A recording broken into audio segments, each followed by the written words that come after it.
Selamat siang semuanya. Hari ini kita akan membahas tentang piutang wesel. Nah, jadi pada pertemuan kali ini kita akan bahas tentang bagaimana kita mencatat dan mengakui piutang wesel dan juga bagaimana mendiskonto piutang wesel. Oke, kita mulai ya. Piutang wesel itu apa sih? Piutang wesel itu berarti adalah piutang yang berupa perjanjian tertulis dari debitur kepada kreditor untuk membayar sejumlah uang. Jadi di piutang wesel ini ada surat perjanjian dari debitur ke kreditur kalau mereka akan membayar sejumlah uang kepada kreditor gitu. Dan jangka waktu piutang wesel ini biasanya lebih dari 60 hari. Nah, apabila wesel ini berjangka kurang dari 1 tahun, maka akan dilaporkan sebagai aktiva lancar. Tapi kalau misalnya lebih dari 1 tahun, maka akan dilaporkan sebagai piutang jangka panjang, seperti itu. Kita mulai ya. Nah, sekarang adalah jenis piutang wesel. Ada dua, yaitu piutang wesel berbunga dan juga piutang wesel tidak berbunga. Ya, bedanya kalau yang berbunga ini akan dikenakan bunga. Tapi kalau misalnya piutang wesel tidak berbunga ini tidak akan dikenakan bunga. Nah, bunganya ini tergantung bagaimana yang tertera dalam lembar wesel, seperti itu. Nah, apa sih bedanya wesel tagih dan wesel bayar? Kalau misalnya wesel tagih itu, dia tagihan yang akan diterima pada tanggal jatuh tempo yang dinyatakan dalam sebuah surat yang ditandatangani oleh pihak yang berutang. Kalau wesel bayar, itu adalah surat perintah untuk membayarkan sejumlah uang kepada seorang tercantum dalam surat tersebut. Jadi wesel tagih ini ada di pihak penjual, tapi kalau wesel bayar, ini ada di pihak pembeli. Seperti itu ya. Oke, sekarang kita masuk ke pengakuan piutang wesel. Piutang wesel itu diakui ketika pertama adalah penjualan kredit, lalu ada juga ketika melakukan pinjaman, dan juga ada ketika kita mengubah piutang dagang menjadi piutang wesel. Sekarang kita bahas dulu yang penjualan kredit. Contohnya, pada tanggal 1 September 2020, PT Raja menjual barang kepada PT Rama seharga 10 juta rupiah. Dan transaksi tersebut diperkuat dengan surat wesel yang disetujui PT Rama dengan nilai nominal Rp10.250.000 dan berjangka waktu 3 bulan. Berarti ini kan kita mencatat piutang wesel sebagai akibat dari dia melakukan penjualan kredit, ya kan? Berarti pencatatannya bagaimana nih? 1 September 2020. Karena dia menggunakan piutang wesel, maka kita menggunakan akun piutang wesel juga. Berarti piutang wesel bertambah, ada di sebelah debit sebesar nominalnya berapa nih nominal weselnya? 10.250.000. Pada penjualan, karena kita melakukan penjualan berarti penjualan kita naik dong. Kalau penjualan naik berarti ada di sebelah kredit sebesar 10.250.000. Kenapa tidak menggunakan 10 juta rupiah ini? Karena kan kita harus mencatatnya sesuai dengan nominal weselnya, yaitu 10.250.000. Seperti itu. Nah, kondisi kedua adalah pengakuan piutang wesel ketika kita memberikan pinjaman. Contohnya, pada tanggal 1 September 2020, PT Raja meminjamkan uang kepada PT Rama sebesar 10 juta rupiah dan PT Rama menyerahkan sebuah promes. Promes itu adalah surat janji dia akan membayar, oke? Dengan keterangan 60 hari dan bunga 12%. Maka jurnalnya seperti apa yang dicatat oleh PT Raja? Karena dia meminjamkan uang, berarti kan lagi-lagi muncul piutang di kita. Oke, di kita sebagai si peminjam uang. Si yang meminjamkan uang gitu, maaf. Nah, berarti pencatatannya bagaimana? Berarti 1 September 2020, karena kita meminjamkan uang berarti kan muncul piutang. Dan dia menggunakan wesel berarti munculnya piutang wesel. Piutang wesel bertambah ada di sebelah debit sebesar 10 juta rupiah nih nominalnya kan. Lalu yang kedua adalah kas berkurang di kredit sebesar 10 juta rupiah. Kenapa kasnya berkurang? Karena kita kan meminjamkan uang kita, berarti kas kita berkurang, betul kan? Kas berkurang di sebelah kredit seperti itu. Senilai berapa yang kita pinjamkan, yaitu 10 juta rupiah. Nah, kondisi ketiga bagaimana kita mengakui piutang wesel, yaitu ketika ada perubahan dari piutang usaha menjadi piutang wesel. Contohnya, PT Rama memiliki piutang dagang kepada PT Raja sebesar 10 juta rupiah yang jatuh tempo pada tanggal 30 September 2020. Pada tanggal 1 Oktober 2020, PT Rama menyerahkan sebuah promes bernominal 10 juta rupiah, berbunga 18% dan jangka waktu 90 hari. Nah, bagaimana nih pencatatannya oleh PT Raja? Karena dia di sini keterangannya adalah awalnya dia punya piutang dagang, tapi berubah menjadi piutang wesel karena PT Rama menyerahkan sebuah promes gitu. Jadi PT Rama yang tadinya ingin membayarnya secara kredit, tapi dia membayarnya menggunakan wesel seperti itu. Berarti kita sebagai penjual, sebagai penjualnya, maka mencatatnya sebagai berikut. 1 Oktober 2020, piutang wesel bertambah sebesar 10 juta rupiah dan piutang dagang berkurang sebesar 10 juta rupiah. Nah, jadi pada pencatatan ini awalnya kan kita punya piutang dagang, tapi karena piutang dagangnya itu berubah menjadi wesel, otomatis piutang dagang kita berkurang dan piutang wesel kita bertambah karena berubah, ya kan? Piutang wesel bertambah di mana? Di sebelah debit. Nah, kalau misalnya piutang dagang berkurang ada di mana? Di sebelah kredit, seperti itu. Paham ya? Oke, sekarang kita bahas tentang penyelesaian weselnya seperti apa. Tadi kan pengakuannya, sekarang kalau diselesaikan atau dilunasi oleh pembeli bagaimana? Contohnya, PT Raja pada tanggal 1 Juli 2020 menerima selembar promes dari PT Rama dengan nilai nominal 10 juta rupiah dan bunganya 9% serta jangka waktunya 4 bulan. Apabila PT Rama pada tanggal 1 November 2020 menyelesaikan kewajibannya, maka jurnal yang dibuat oleh PT Raja adalah, kita buat jurnalnya sebagai penjual, yaitu PT Raja. Nah, karena wesel yang digunakan oleh PT Rama ini memiliki bunga, yaitu sebesar 9%, berarti kita hitung dulu nih pendapatan bunga yang akan kita dapat dari pelunasan PT Rama ini. Nah, cara menghitungnya adalah 10 juta rupiah, ini kan nominal weselnya, 10 juta rupiah dikali bunganya berapa tadi? 9%, ya kan? Dikali 9%, dikali tadi jangka waktunya berapa? 4 bulan. 4 bulan dari 12 bulan, berarti 4 per 12. 10 juta rupiah dikali 9% dikali 4 per 12 sama dengan 300 ribu rupiah. Nah, ini adalah pendapatan bunga yang akan kita dapatkan ketika PT Rama melunasi hutang weselnya. Maaf. Nah, jurnalnya bagaimana? Jurnalnya pada tanggal 1 November 2020, ini kan tadi dia bilangnya dilunasinya pada tanggal 1 November, berarti jurnalnya 1 November 2020. Kita mendapatkan kas sebesar 10.300.000 rupiah. Karena piutang kita dilunasi oleh PT Rama, berarti kita mendapatkan kas dong, mendapatkan uangnya. Kas kalau bertambah ada di sebelah debit sebesar 10.300.000 rupiah. Kenapa 10.300.000 rupiah? Karena ini adalah dari 10 juta, yaitu nominal weselnya, dan 300.000 rupiah dari pendapatan bunga yang kita dapatkan. Oke? Nah, karena dilunasi berarti piutang wesel kita berkurang, ya kan? Piutang wesel berkurang ada di sebelah kredit sebesar 10 juta rupiah. Dan kita mendapatkan pendapatan bunga. Kalau pendapatan bertambah ada di sebelah kredit sebesar 300.000 rupiah. Mudah kan? Oke. Nah, sekarang kita masuk ke pendiskontoan piutang wesel. Jadi piutang wesel ini bisa kita perdagangkan. Biasanya kita mendagangkan piutang wesel kita ini kepada bank.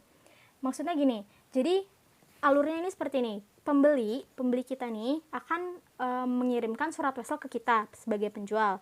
Nah, kita sebagai penjual bisa menjual piutang wesel itu kepada bank. Jadi nanti bank akan memberikan uang sebesar nominal weselnya kepada kita dan bank akan menagihkan uang tersebut dari pembeli gitu. Jadi gitu ya alurnya. Jadi kita menjual wesel yang diberikan oleh pembeli ke bank dan bank akan memberikan uangnya ke kita dan bank yang akan menagihkan uang tersebut kepada pembeli gitu.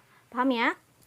Nah, rumusnya bagaimana nih? Jadi kalau misalnya kita mendiskontokan piutang wesel, kita harus mencari nilai wesel yang didiskontokan dan juga kita harus mencari kas yang diterima. Ini rumusnya. Untuk lebih jelas, Ibu akan langsung masuk ke soal. Nih contohnya. Jadi piutangnya ini kita bagi dua dulu, yaitu piutang wesel tidak berbunga dan juga piutang wesel yang berbunga. Sekarang kita masuk ke yang tidak berbunga dulu. Contohnya seperti ini. PT Vetni pada tanggal 1 Mei 2005 menerima wesel dengan nilai nominal 50 juta rupiah dengan jangka waktu 90 hari. Nah, pada tanggal 30 Mei 2005, wesel tersebut didiskontokan ke Bank Syariah Mandiri dengan tingkat diskonto 10%. Oke. Jadi PT Vetni dia menerima wesel sebesar 50 juta rupiah dengan jangka waktu 90 hari. Nah, 30 Mei 2005-nya dia mendiskontokannya ke Bank Syariah. Jadi menjual wesel itu ke Bank Syariah Mandiri dengan tingkat diskonto 10%. Oke, caranya bagaimana? Langkah pertama dulu, kita cari tanggal jatuh temponya. Tadi kan jangka waktu wesel 90 hari, ya kan nih, 90 hari. Nah, berarti kita akan jatuh temponya nih pada tanggal berapa? Nah, kita mulai menghitungnya itu dari tanggal wesel diberikan, yaitu 1 Mei 2005 kan. Berarti tanggal 1 Mei, Mei itu kan ada 31 hari, berarti 31 kurang 1 Mei ya kan, berarti 30 hari. 90 kurang 30 berapa? 60 kan, masih ada 60 hari. Berarti kita hitung lagi di bulan selanjutnya. Bulan setelah Mei adalah bulan Juni. Bulan Juni ada berapa hari? Ada 30 hari. Kita kurang lagi nih 30 hari. 90 kurang 30 kurang 30, berarti 30 hari kan sisanya. Nah, berarti 30 hari ini kira-kira jatuhnya adalah ketika tanggal 30 Juli 2005, yaitu sebulan setelah bulan Juni. Oke, berarti ini adalah tanggal jatuh temponya 30 Juli 2005. Ini langkah pertama nih. Nah, langkah keduanya kita cari periode diskonto. Kita hitung dulu nih tanggal diskonto 30 Mei. Jadi kan ini pada tanggal 30 Mei dia mendiskontokan ke bank syariah. Berarti tanggal diskontonya itu 30 Mei kan. Nah, Mei itu ada 31 hari, dikurang 30 berarti sisa 1 hari. Nah, bulan selanjutnya, ini kan karena jatuh temponya bulan Juli, berarti kita hitung sampai bulan Juli.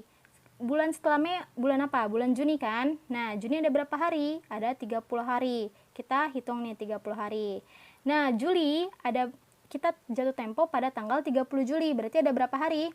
Ada 30 hari. Tinggal kita tambah deh nih. 1 ditambah 30 ditambah 30 sama dengan 61 hari. Jadi ini adalah jumlah hari yang dipegang oleh bank syariah. Jadi dari tanggal kita mendiskontokan sampai tanggal jatuh tempo, yaitu sekitar jumlahnya adalah 61 hari. Ini adalah hari yang dimiliki oleh bank syariah terhadap wesel tersebut gitu. Nah, kita hitung deh tuh mulai. Kita hitung awalnya adalah nilai diskonto terlebih dahulu. Tadi nominalnya ada berapa? Ada 50 juta rupiah, ya kan? Dikali, tadi tingkat diskontonya ada berapa? 10%. Oke, jadi 50 juta rupiah, ini adalah nominal weselnya, dikali tingkat diskonto, dikali harinya. Harinya kan tadi 61 hari.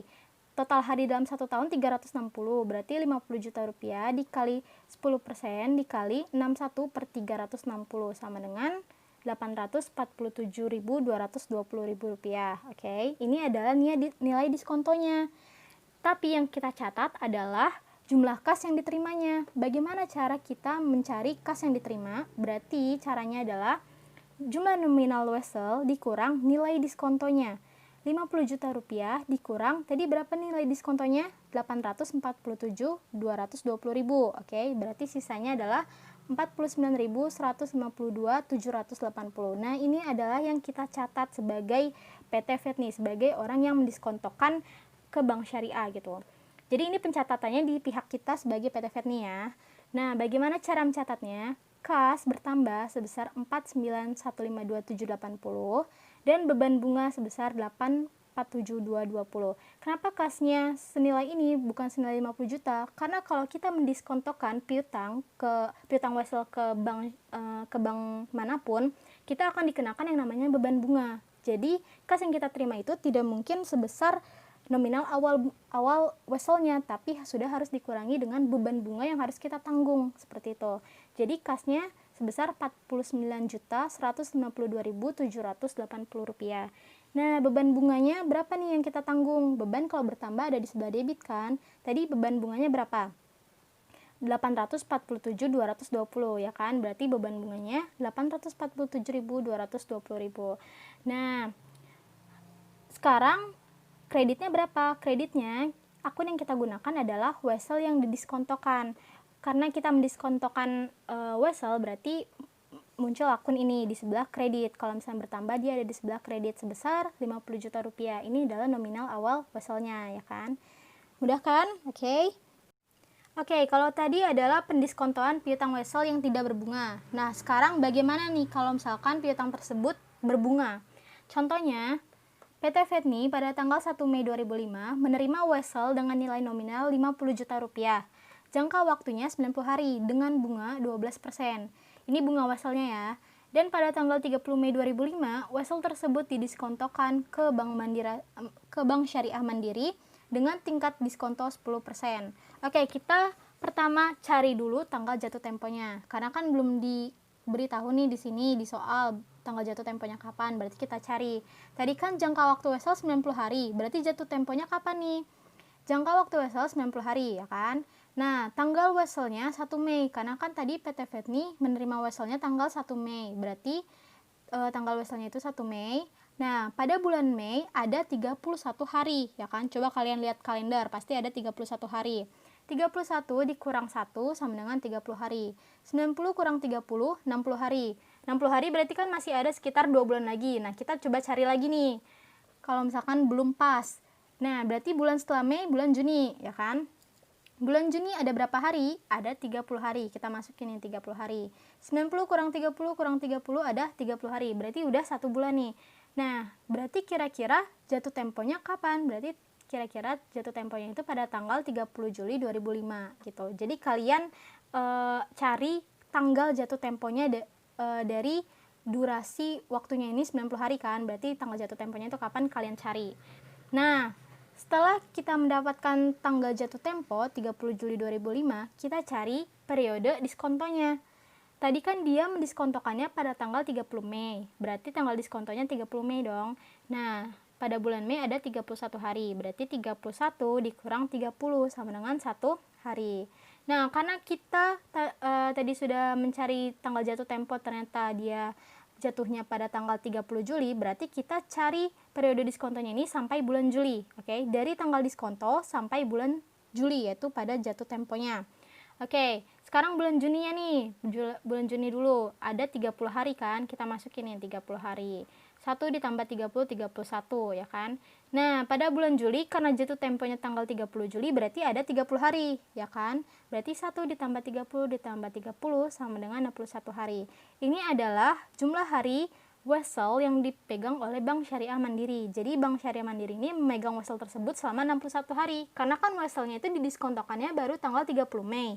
Nah, jatuh temponya itu tanggal 30 Juli. Nah, dari 30 Mei sampai 30 Juli itu ada sekitar 61 hari. Oke. Ini baru periode diskonto wesel. Oke, kita masuk ke bagaimana cara menghitungnya. Tadi nilai nominal weselnya ada berapa? Ada 50 juta rupiah, ya kan? 50 juta rupiah. Nah, karena dia adalah wesel berbunga, kita cari dulu nih pendapatan bunganya berapa. Bunga, cara mencarinya, nilai nominal wesel 50 juta rupiah dikali persen bunganya ada berapa tadi? 12% ya kan? 12% dikali 90 per 360. Kenapa 90? Karena ada 90 hari kan jangka waktunya. Berarti 50 juta rupiah dikali 12% dikali 90 per 360 sama dengan 1.500.000. Oke. Nah, ini nilai nominal wesel ditambah bunga akan menjadi nilai saat jatuh tempo. Jadi ketika jatuh tempo nilainya akan bertambah karena ada bunga, ada pendapatan bunga. Berarti berapa nih nilai saat jatuh tempo?